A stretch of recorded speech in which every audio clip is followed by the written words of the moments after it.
welcome back to Trash Pumpkin Entertainment. Our voice is back and we are back at it. So today we're going to be going over our price review. So this price review is specifically to show you an in-depth look at what it's like to sell on Tcgplayer and what those fees, taxes, and how that all plays into effect on how things are priced out, and then how we as consumers, as a store per se, will market what we choose to pay for items such as cards or so on and so forth.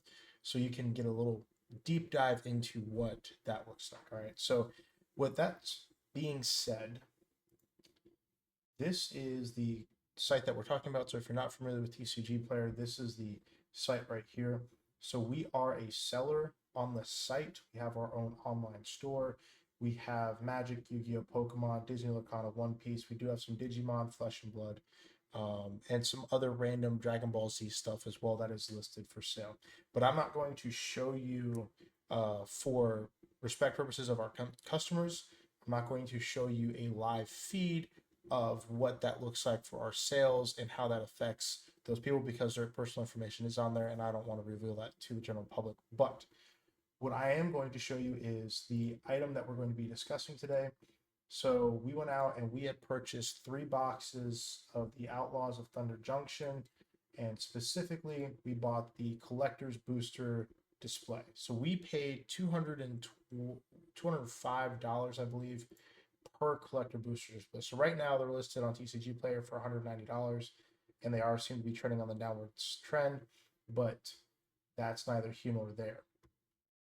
Now, this being said, on the price, we do not have a store that we can buy bulk products from. So what does that mean?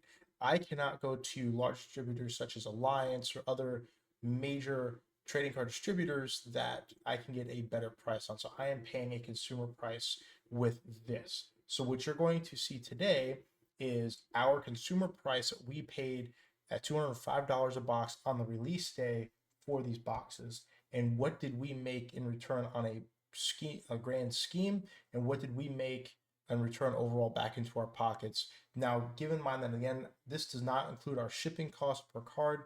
I felt like that would go too far in depth and we would lose the audience in the video. So there is that. So what I did, right, was over a span of about 3 weeks, I tracked every Outlaws of Thunder Junction card that we sold from our collector booster boxes, put in an Excel document, totaled up. I do not know what that total is at this point. So if it's not $600, it's not $600, right?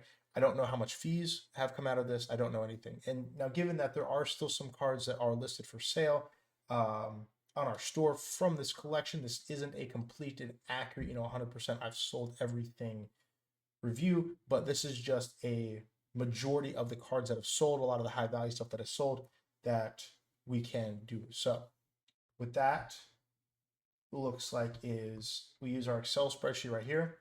So what I'm going to do is shrink it out, drag it over, and maximize. Okay. Can't do that. All right. So all in all, right, so we have our name, we have the fee that was charged for the transaction, we have the total before and our final, and then the quantity of the card that was sold. Okay. So we do have some expensive things in here. We do have, the Big Score Sword of Wealth and Power Showcase that we sold for $98.68.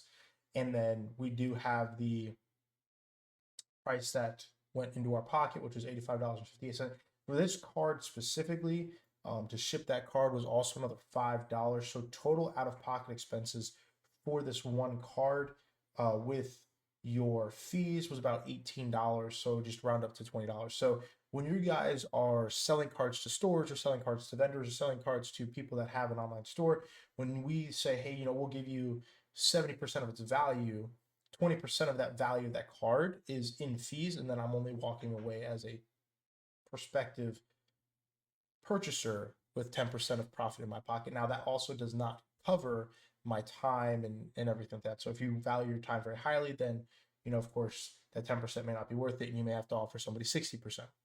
So what I'm going to do now is I'm going to select all of these columns. Like I said, I don't know how much we paid in fees. Okay, so we're going to auto sum our fees, and it's going to go to the bottom. Okay, and then we are not going to do that. Like I said, I haven't seen the fees. We can see them now, but that's okay. We're going to auto sum that, and we're going to put that at the bottom. All right, so right now what we're going to look at is an auto sum fee price, which was I think about $77 on a quick snapshot, and then a total before. So before our fees came out, how much money did we sell cards for? Okay. Okay, so total fees is $77.55. Total value cards sold was $483.79. So we are down about 200 and no, that's a lie. $100, probably say like 140-ish dollars, give or take. Now that is the before. Okay, so total value that went into our pocket. Man, I cannot do this. Total value that went into our pocket is also $410.65. So we are at about $200 difference in what we paid for those boxes and then what we got in return. Okay. And like I said, that isn't the complete set of cards that we've opened in the booster boxes, but that is the majority of the value.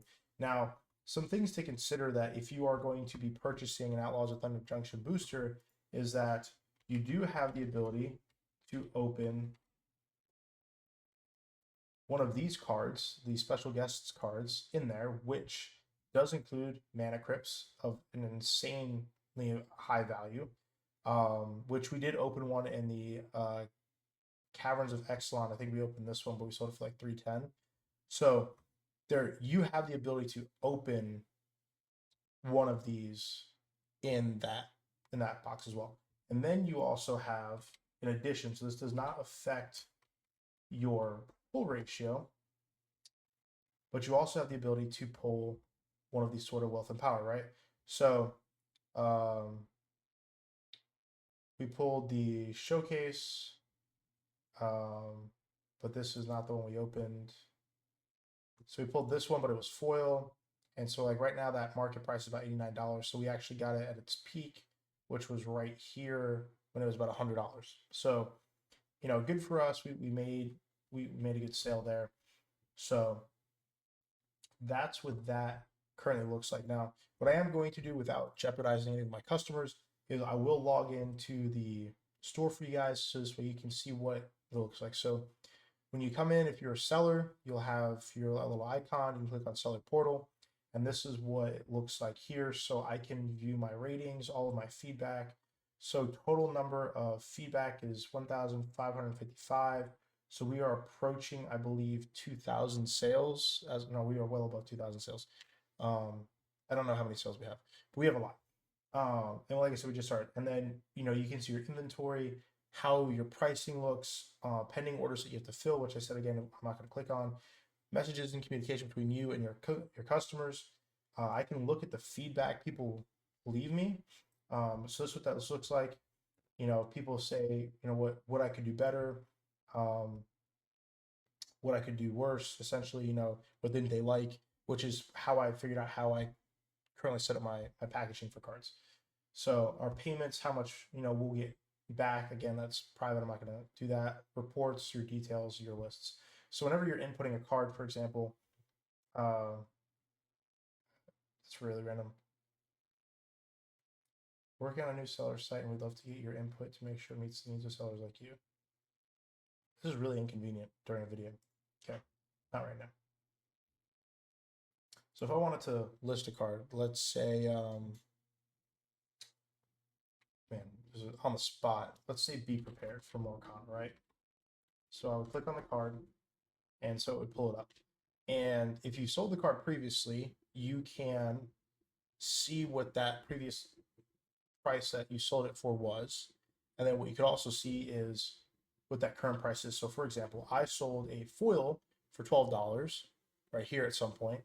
But right now the current price, if I click match, is $14.23. So I can match with shipping, which is $1.22 there. Shipping does not come out of your cost for the price of the card. So your your tax will come out of this price that you sell right here, and then your shipping gets tacked on. That's a non-taxable entity. So your $1.22 covers your stamp, your envelope, your hard sleeve, your penny sleeve, stuff like that. So that is just a brief example of how we list. And then, you know, you can say however many you have, 625, whatever. If you put in the wrong number, you can just press clear inventory. Or if you sold the card outside of the store, you can say clear inventory, click OK. It'll wipe your inventory out, reset where you're back to, click save. And then if nothing changed, it won't save, and then go back to your inventory. So all in all, I just wanted to show you guys a little deep dive into what we opened. Short video to the point what selling inside of TCG looks like. I hope you guys enjoyed this video. Look forward to making more content for you guys. Please drop a like, drop a sub, drop a subscribe on their YouTube. And I appreciate everybody's support. And I look forward, again, to making great content for you guys. Have a wonderful day. And we'll see you guys next time on Trash Pumpkin Entertainment.